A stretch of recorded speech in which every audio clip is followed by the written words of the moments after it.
ഒരു കഥ പറഞ്ഞു തുടങ്ങാം. യൂസഫൽ എന്ന പേരുള്ള ആൾ ഗൾഫിൽ ഒരു സൂപ്പർ മാർക്കറ്റിൽ തുടങ്ങി. അദ്ദേഹം നന്നായി ഹാർഡ് വർക്ക് ചെയ്യുന്ന ഒരാളായിരുന്നു. രാവിലെ 7 മണിക്ക് കട തുറന്ന് 11 മണിയാകും കട പൂട്ടാൻ.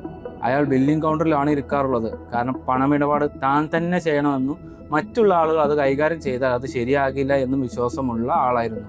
മാത്രമല്ല ആരെയും കണ്ണുകൂട്ടി വിശ്വസിക്കരുത് എന്ന ബിസിനസ് പാഠം ഉൾക്കൊണ്ട ആളായിരുന്നു. അതുകൊണ്ട് തന്നെ പർച്ചേസിങ്ങും അക്കൗണ്ടിങ്ങും കസ്റ്റമർ മാനേജ്മെന്റും എല്ലാം അയാൾ ഒറ്റയ്ക്ക് കൈകാര്യം ചെയ്തു. അയാളുടെ ബിസിനസ് പതിയെ നല്ല ലാഭം ഉണ്ടാക്കി.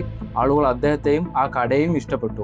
ആ നാട്ടിലെ ഏറ്റവും നല്ലൊരു സൂപ്പർ മാർക്കറ്റായി മാറി. അദ്ദേഹം ആ നാട്ടിൽ ഏതൊരു സാധാരണ ജോലിക്കാരൻ ഏൺ ചെയ്യുന്നതിനേക്കാൾ അദ്ദേഹം ഏൺ ചെയ്തിരുന്നു. എങ്ങനെയുണ്ട്? ഒരു ഫീൽ ഗുഡ് സ്റ്റോറി അല്ലേ? പക്ഷെ നിങ്ങൾ ഒരു ബേസിക് ബിസിനസ് മൈൻഡ് സെറ്റ് ഉള്ള ആളാണെങ്കിൽ ഈ സ്റ്റോറിയിൽ ഒരുപാട് പ്രശ്നങ്ങൾ ഉള്ളതായി മനസ്സിലാകും. സപ്പോസ് ഇത് ശരിക്കും നമ്മുടെ ലുലു ഗ്രൂപ്പിന്റെ MA യൂസുഫ് അലിയുടേതാണെങ്കിൽ ഇന്നും യൂസുഫ് അലി ആ ഒറ്റ സൂപ്പർ മാർക്കറ്റിൽ മാത്രം ഒതുങ്ങി പോകുമായിരുന്നു. അപ്പോൾ ഇന്ന് നമ്മൾ സംസാരിക്കുന്നത് ഒരു ബിസിനസ്സുകാരന് വേണ്ട ശരിയായ മൈൻഡ് സെറ്റിനെ കുറിച്ചാണ്. നിങ്ങൾ നിലവിൽ ഒരു ബിസിനസ് ചെയ്യുന്ന വ്യക്തിയോ അല്ലെങ്കിൽ പുതിയൊരു സംരംഭം തുടങ്ങാൻ ആഗ്രഹിക്കുന്നവരാണെങ്കിൽ ഈ പറയുന്ന 6 കാര്യങ്ങൾ നിങ്ങളിൽ ഉണ്ടോ എന്ന് ഉറപ്പായും പരിശോധിക്കുക. ഇല്ലെങ്കിൽ അവ മാറ്റിയെടുക്കാൻ ശ്രമിക്കുക. ഒരു ഡിസ്ക്ലെയിമർ കൂടി പറയാം. ഇത് ഞാൻ എൻ്റെ വ്യക്തിപരമായ അനുഭവങ്ങളിൽ നിന്ന് പറയുന്ന കാര്യങ്ങളാണ്. മറ്റ് റെഫറൻസുകൾ ഒന്നുമില്ലാതെയാണ് ഈ വീഡിയോ ചെയ്യുന്നത്. നിങ്ങൾക്ക് ഇതിൽ മറ്റ് അഭിപ്രായങ്ങൾ ഉണ്ടെങ്കിൽ തീർച്ചയായും കമൻറ്റ് ചെയ്യുക. അപ്പോൾ ഒരു സാധാരണ സെൽഫ് എംപ്ലോയറിൽ നിന്ന് ഒരു ബിസിനസ്സുകാരനെ വേർതിരിക്കുന്ന ആ അടിസ്ഥാന മൈൻഡ് സെറ്റ് എന്താണെന്ന് നമുക്ക് നോക്കാം. ഒന്നാമത്തത്, ഡോണ്ട് ബി സെൽഫ് എംപ്ലോയ്ഡ്. നേരത്തെ പറഞ്ഞ കഥയിലെ മിസ്റ്റേക്ക് വളരെ സിമ്പിളാണ്. He worked in the business, not on the business. അതായത് അയാൾ ആ സൂപ്പർ മാർക്കറ്റിൽ എല്ലാ ജോലിയും നന്നായി ചെയ്യുന്ന ഒരു പണിക്കാരൻ മാത്രമായിരുന്നു. ഒരു ട്രൂ ബിസിനസ് മാൻ ഇത്ര എല്ലാവർക്കും പറ്റുന്ന ജോലിയിൽ നിന്ന് മാറി നിന്ന് സ്വന്തം ബിസിനസ് വളർത്താൻ വേണ്ടി സിസ്റ്റം ബിൽഡ് ചെയ്യുകയും സ്ട്രാറ്റജീസ് ഉണ്ടാക്കുകയും അത് സ്കെയിൽ ചെയ്യാൻ നോക്കുകയുമാണ് വേണ്ടത്. നമ്മുടെ കഥയിൽ യൂസഫലി ചെയ്യേണ്ടത് തൻ്റെ ജോലി ചെയ്യാൻ ആളുകളെ വെക്കുകയും അവർ ചെയ്യുന്ന ജോലി സത്യസന്ധമാണെന്ന് ഉറപ്പിക്കാനും അവരുടെ ജോലി കൂടുതൽ പ്രൊഡക്റ്റീവ് ആക്കാൻ അവിടെ ഒരു സിസ്റ്റം ബിൽഡ് ചെയ്യുക. അങ്ങനെ തൻ്റെ സൂപ്പർ മാർക്കറ്റ് കൂടുതൽ സ്ഥലങ്ങളിലേക്ക് എക്സ്പാൻഡ് ചെയ്യുക എന്നതുമാണ്. എപ്പോഴാണോ നിങ്ങളുടെ ബിസിനസ് നിങ്ങളിൽ മാത്രം ഡിപ്പെൻഡ് ചെയ്യുന്നത്, പിന്നെ അത് ബിസിനസ് അല്ല, അത് ജോലി മാത്രമാണെന്ന് മനസ്സിലാക്കുക. രണ്ടാമത്തെ, ലേൺ ടു ട്രസ്റ്റ്. വിശ്വാസം അതല്ലേ എല്ലാം. യെസ്, ബിസിനസ്സിലെല്ലാം വിശ്വാസമാണ്. നിങ്ങൾ നിങ്ങളുടെ ജോലിക്കാരെ വിശ്വസിച്ചേ മതിയാകൂ. എസ്പെഷ്യലി അവർ പണം കൈകാര്യം ചെയ്യുമ്പോൾ ആ ഒരു ട്രസ്റ്റ് നിങ്ങൾക്ക് ഉണ്ടാവണം. എപ്പോഴും അവരെ വഴക്ക് പറഞ്ഞിട്ടോ അല്ലെങ്കിൽ പേടിപ്പിച്ച് നിർത്തിയിട്ടോ ശരിക്കും ഒരു കാര്യവുമില്ല. പിന്നെ മെയിനായിട്ട് നിങ്ങൾ ട്രസ്റ്റ് ചെയ്യേണ്ടത് നിങ്ങളുടെ സിസ്റ്റത്തെയാണ്. നിങ്ങളുടെ കമ്പനിയിൽ എന്ത് പ്രോബ്ലം വന്നാലും അത് നിങ്ങളുടെ സിസ്റ്റത്തിൻ്റെ ഇഷ്യൂയെ കാണാൻ ശ്രമിക്കുക, അതിൽ വിശ്വസിക്കുക, അത് മാക്സിമം ഇമ്പ്രൂവ് ചെയ്തുകൊണ്ടേയിരിക്കുക. അതുപോലെ തന്നെ വിശ്വസിക്കാൻ പറ്റിയ പാർട്ട്ണർമാരെ കൂടെ കൂട്ടി അവരെ ഫുള്ളായി ട്രസ്റ്റ് ചെയ്യുക. ഇനി ഈ ട്രസ്റ്റിൻ്റെ കാര്യം പറയുമ്പോൾ നമുക്ക് ചിലപ്പോൾ തെറ്റുകൾ പറ്റാം. അതായത് ഒരു പാർട്ട്ണർ ചതിക്കാം, അല്ലെങ്കിൽ ഒരു എംപ്ലോയി ചതിച്ചൊന്നും വരാം. പക്ഷേ ഇങ്ങനെയൊക്കെ സംഭവിച്ചാൽ ഒരു ബിസിനസ് സ്മൂത്തായി റൺ ചെയ്യണമെങ്കിൽ ഇവർക്കൊക്കെ അവരുടെ റോൾ ചെയ്യാൻ 100% ഫ്രീഡം കൊടുക്കണം. എങ്കിലേ അത് വർക്കാവുകയുള്ളൂ. മറിച്ച് എന്തെങ്കിലും ഇഷ്യൂസ് ഉണ്ടാകുമ്പോൾ ചിലപ്പോൾ ഒരു എംപ്ലോയിയെ മാറ്റേണ്ടി വന്നേക്കാം, അല്ലെങ്കിൽ പാർട്ട്ണറെ ഒഴിവാക്കേണ്ടി വന്നേക്കാം. അത് ചെയ്യുക. എന്നിട്ട് വിശ്വസിക്കാൻ പറ്റിയ ആളുകളെ കിട്ടുമ്പോൾ അവരെ മാക്സിമം റിട്ടേൺ ചെയ്യാനും ശ്രമിക്കുക. ഇങ്ങനെയാണ് നല്ലൊരു ട്രസ്റ്റ് ബേസ് ഉള്ള ഒരു ബിസിനസ് മൊത്തത്തിൽ ഡെവലപ്പ് ചെയ്യേണ്ടത്. സിമ്പിളായി പറഞ്ഞാൽ ആരെയും വിശ്വസിക്കാത്ത ഒരു ബിസിനസ്സുകാരൻ സ്വയം ഒരു തടവറയിലാകപ്പെടുകയും ആ ബിസിനസ്സിൽ ഏറ്റവും കൂടുതൽ പട്ടിപ്പണി ചെയ്യേണ്ടി വരുന്ന ഒരാളായി മാറുകയും ചെയ്യും. മൂന്നാമത്തേത്, ടേക്ക് റിസ്ക്സ്. ഒരു ബിസിനസ് എന്ന് പറഞ്ഞാൽ റിസ്ക് ഒഴിവാക്കി ചെയ്യേണ്ട ഒരു പരിപാടിയേ അല്ല, മറിച്ച് ആ റിസ്ക് എങ്ങനെ വൈസ്ലി മാനേജ് ചെയ്യാം എന്നതിനെയാണ് നമ്മൾ ബിസിനസ് മാനേജ്മെൻറ്റ് എന്ന് വിളിക്കുന്നത്.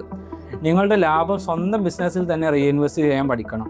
ബിസിനസ് എക്സ്പാൻഡ് ചെയ്യാൻ പറ്റുന്ന തരത്തിലുള്ള കാൽക്കുലേറ്റഡ് റിസ്ക്സ് എടുക്കാൻ എപ്പോഴും ശ്രമിക്കുക.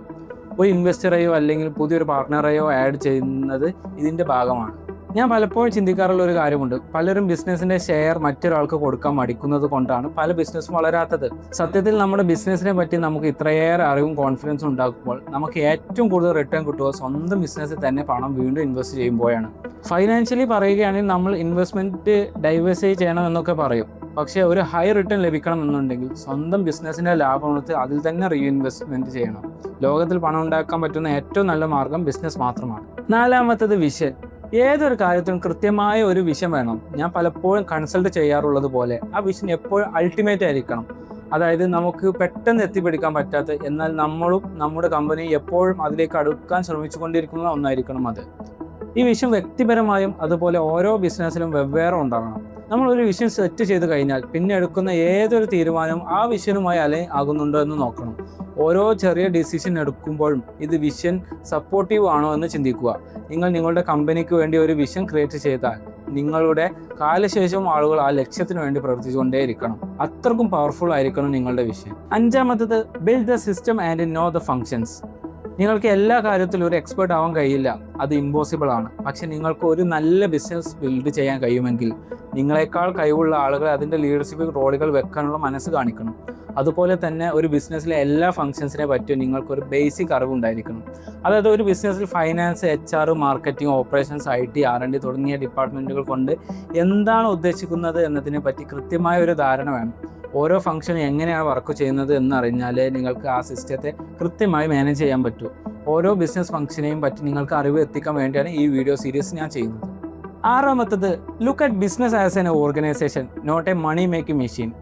ബിസിനസ്സിനെ ഒരിക്കലും വെറും ഒരു പണം ഉണ്ടാക്കുന്ന യന്ത്രമായി കാണരുത്, അത് അതിനു മുകളിലാണ്. നമ്മൾ ചിന്തിക്കുന്നതിനപ്പുറം വളരാനും മാറുന്ന സാഹചര്യങ്ങളോട് അഡാപ്റ്റ് ചെയ്യാനും പുതിയ കാര്യങ്ങൾ പഠിക്കാനും ശേഷിയുള്ള ഒരു ഓർഗനൈസേഷനായി അതിനെ കാണണം. നിങ്ങൾ അതിൻ്റെ ഒരു ലീഡർ മാത്രമാണ്. ഒരിക്കലും ആ ബിസിനസ് നിങ്ങളുടേത് മാത്രമായി മാറരുത്. എങ്കിൽ മാത്രമേ അതിൽ ജോലി ചെയ്യുന്നവർക്കും ഇൻവെസ്റ്റർമാർക്കും പാർട്ണർമാർക്കും അത് ഞങ്ങളുടെ കൂടി സ്ഥാപനമാണ് എന്ന ഫീൽ വരികയുള്ളൂ. നിങ്ങൾ ഒരു വിഷൻ സെറ്റ് ചെയ്ത് ഒരു ഓർഗനൈസേഷൻ ഉണ്ടാക്കി അതിന് വളരാനും എല്ലാ സാഹചര്യങ്ങളും ഒരുക്കി കൊടുത്തു എന്ന് വിചാരിക്കുക. നിങ്ങളുടെ കാലശേഷം പോലും ആയിരക്കണക്കിന് ആളുകൾ നിങ്ങൾ കണ്ട ആ സ്വപ്നത്തിന് വേണ്ടി ജോലി ചെയ്യുന്നതും ആ സ്ഥാപനം വഴി ആയിരക്കണക്കിന് കുടുംബങ്ങൾ പുലരുന്നതും ഒന്ന് ആലോചിച്ച് നോക്കൂ. ഇങ്ങനെ വലിയൊരു കാഴ്ചപ്പാടോടെ കമ്പനിയെ കണ്ടാൽ കൂടെയുള്ള ഓരോരുത്തരും അതിനെ ആത്മാർത്ഥമായി പരിശ്രമിക്കും. സ്വന്തം കുടുംബത്തെ പോറ്റാൻ ഒരു ബിസിനസ് എന്ന ചിന്തയിൽ നിന്ന് മാറി ഈ ഒരു കൺസെപ്റ്റിലേക്ക് നിങ്ങൾ വരണം. നമ്മൾ ആദ്യം പറഞ്ഞ പഴയ ബിസിനസ്സുകാരൻ്റെ കഥയുടെ അന്ത്യം ചിലപ്പോൾ ഇങ്ങനെയാവും. രാപ്പകൽ കഷ്ടപ്പെട്ട് വർക്ക് ലൈഫ് ബാലൻസ് ഒന്നും നോക്കാതെ പ്രായമാവണ വരെ അദ്ദേഹം പണിയെടുത്തു. പക്ഷെ ഇന്ന് അയാളേക്കാൾ വലിയ സൂപ്പർ മാർക്കറ്റുകൾ ആ നാട്ടിൽ വന്നു കഴിഞ്ഞു. കട കഷ്ടിച്ച് ബ്രേക്ക് ഇനിലാണ് പോകുന്നത്. ഒടുവിൽ അദ്ദേഹത്തിൻ്റെ മരണത്തോടെ ആ 4 പേരുടെ ജോലി നഷ്ടപ്പെടുന്നു. കുടുംബം വരുമാനമില്ലാതെ ബുദ്ധിമുട്ടുന്നു. ഇതാണ് ഒരു സെൽഫ് എംപ്ലോയറുടെ അവസ്ഥ. മറിച്ച് അദ്ദേഹം ഒരു യഥാർത്ഥ ബിസിനസ്സുകാരനാണെങ്കിൽ ഈ കഥയുടെ ക്ലൈമാക്സ് ഇങ്ങനെ ആകുമായിരുന്നു. ഇന്ന് ഗൾഫിലുടനീളം അദ്ദേഹത്തിന് സൂപ്പർ മാർക്കറ്റ് ചെയിനുകളുണ്ട്. ഒരുപാട് പേരെ അദ്ദേഹം സഹായിക്കുന്നു. ഇപ്പോഴല്ലേ ഇതൊരു ഹാപ്പി എൻഡിങ് ആയത്. സോ ഇപ്പോൾ തന്നെ നിങ്ങളുടെ മൈൻഡ് സെറ്റ് ശരിയാക്കുക. ബിസിനസ്സിനെ പറ്റിയുള്ള ഈ ഫുൾ സീരീസിനായി സബ്സ്ക്രൈബ് ചെയ്യുക. നമുക്ക് ഒരുമിച്ച് നിന്ന് കേരളത്തെ ദുബായ് ആക്കാം.